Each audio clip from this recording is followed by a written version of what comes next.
Why does the sun go on shining?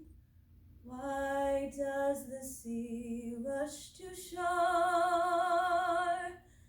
Don't they know it's the end of the world? 'Cause you don't love me anymore. My mother always said I could sing before I could talk. We'd dance around the living room, all hand-me-down dresses and laughter, oldies playing, lazy and sweet from our broken record player. My mother was sweet as honey. It was no wonder to people why she'd named me just that, and my favorite memories of her are those in which we sang together, voices melding in a cacophony of love both for each other and the music. I grew up in awe of her, of the way she made a stained apron and tired eyes seem a symbol of affection, of warmth. She made certain my young mind knew nothing of late fees and eviction notices and welfare program rejections. Only the honeyed sound of her voice, soft and low in the night, urging me towards sleep. I loved my mother more than words can say, with the fierceness of reliance, as though the passion once reserved for my absentee father had fueled the flames of my affections.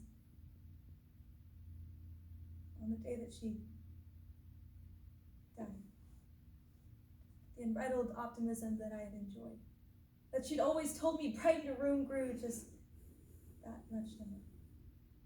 In a moment, I had lost her. Blood smeared across the front window of a careless stranger's brand new car, reduced down to nothing more than broken bones and failed lungs. I felt the weight that she'd always carried settle itself on my shoulders. And just like that, she was gone. The most frightening misconception about sex trafficking is that it is only little girls picked up by white vans on their way home from school. Only 7-year-olds with lollipop in hand, but it is not. It is grown men with huge muscles and kind smiles, drugged in bars. It is young boys and young girls forced to work the corner, made years older by pounds of makeup and years of pain. And it is a life endured by a once naive and unassuming girl in Honey and Original. The weeks to follow were spent searching for work, singing in coffee shops and in clubs, because that's all I knew how to do, but to no avail.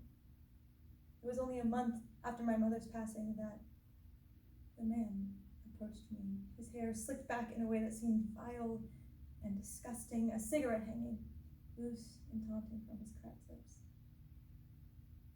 He told me I seemed starved, asked me if I was looking for work, and I said, yes, please, I'll do anything. I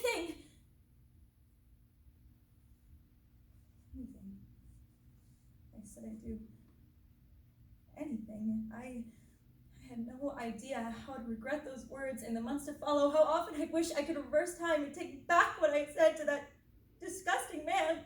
But I didn't know. I was young and starving and missed my mom.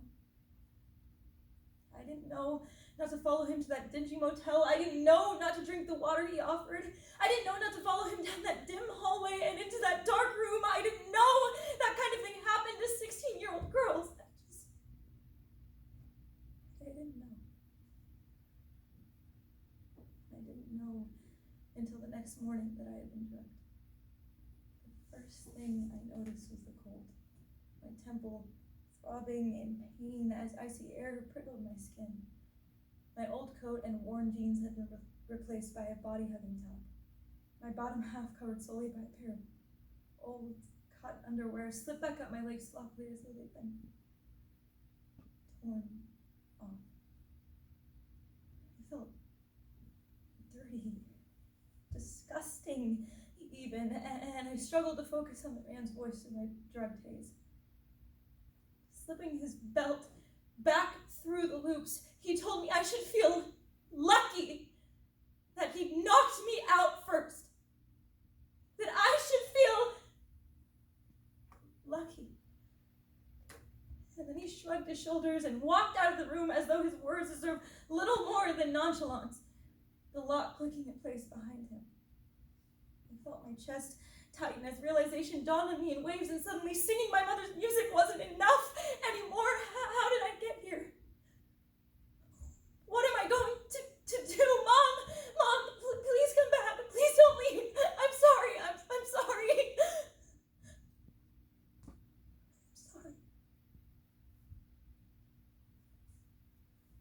I wake up in the morning and I wonder how everything's the same as it was.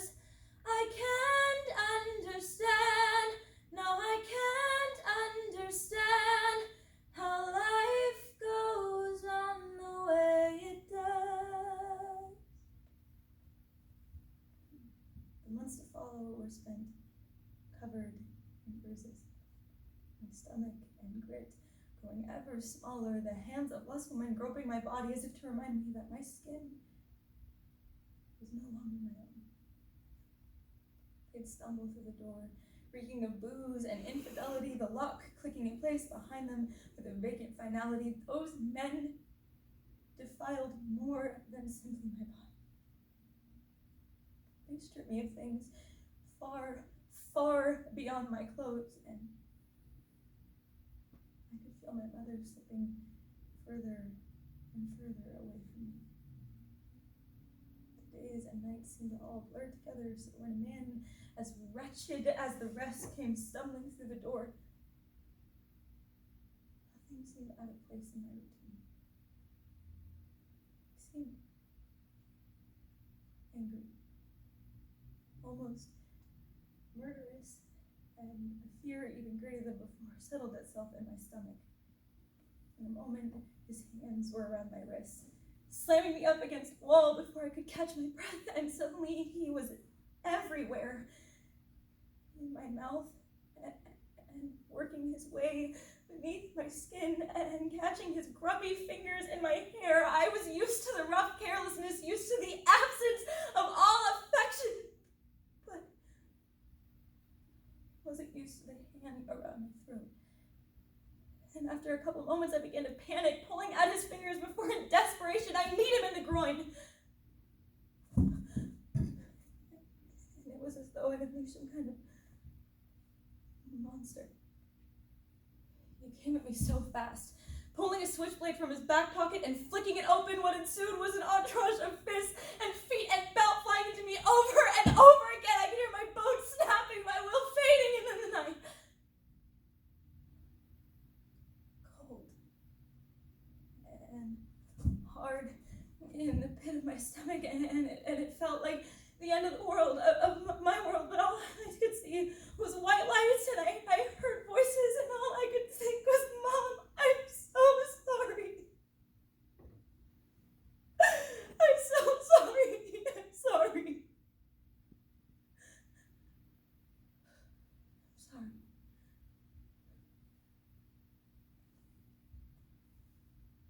Why does my heart go on beating? Why do these eyes of mine cry? Don't they know it's the end of the world? It ended when you said goodbye.